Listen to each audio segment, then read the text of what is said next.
El capítulo 9 del Principito en el idioma georgiano. ვფიქრობ, პატარა პრინცი გადამფრენ ფრინველებს წამოჰყვა. იმ დილას პლანეტა მოაწესრიგა. მოქმედ ვულკანებს ჭვარტლი მოაშორა. ეს ორი მოქმედი ვულკანი დილის საუზმის მოსამზადებლად პირდაპირ მისწრება იყო. ერთი ჩამქრალი ვულკანი ჰქონდა, მაგრამ ხშირად უთქვამს, ვინ იცის, როდის რა მოხდებაო, ხო და იმასაც მიხედა. კარგად გაწმენდილი ვულკანი ნელა სვენებს სვენებით სუნთქვას და ამოფრქვევასაც აღარ გეშინია. ამოფრქვევა საკმამურიდან იმავდროული ალივითაა. დედამიწაზე ვულკანებს აბა ვინ გაასუფთავებს? ძალიან მაღლები არიან. ამიტომაცაა ამდენ უსიამოვნებას რომ შეგყრიან ხოლმე. ბაობაბის უკანასკნელ ღეროებს რომ გლეჩდა, ცოტა ოდენის ზევდა შეეპარა. ამ პლანეტაზე ფეხს ვერასოდეს დავდგამო გაიფიქრა.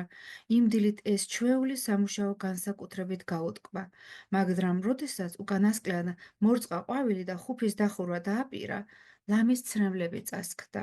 შვიდობით უთხრა ყვავილს. ყვავილი უბრად იყო. შვიდობით გაიმეორა პატარა პრინცმა. ყვავილმა ჩაახველა. არა, ამჯერად სურდო არ შეყრია. სულელურად ვიქცეოდი, თქვა ბოლოს, მაპატიე. ეცადე ბედს-ეწიო. პატარა პრინცი საყვედურს ელოდა და გაოცდა. დაბნეული იდგა და გაშეშებულ ხელებში ხუფი ეკავა. ყვავილის მშვიდი სინაზე ვერაფრით აეხსნა. მე შენ მიყვარხარ, უთხრა ყვავილმა. თუ კი ვერ მიხვდი, ჩემი ბრალია, მაგრამ ამას რა მნიშვნელობა აქვს? ჩემსავით სულელი ხარ.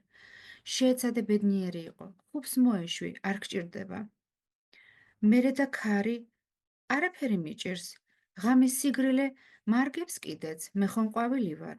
მერე და მხეცები, პეპლების ფრენით რომ დავტკვე, ერთი-ორი ჭუპრი უნდა ავიტანო. პეპელამ ხომ ისეთი ლამაზია, არა და პეპლების გარდა ჩემს ნახვას ვინ მოისურვებს? შენ სადღაც გადაიკარგები, იცი საშინელი მხეცებისაც კი აღარ მეშინია. ბრჭყალები მეც მაქვს. ყვავილმა მიამიტად გამოიშვირა ეკლები და დაამატა. ფეხს ნოითრევ.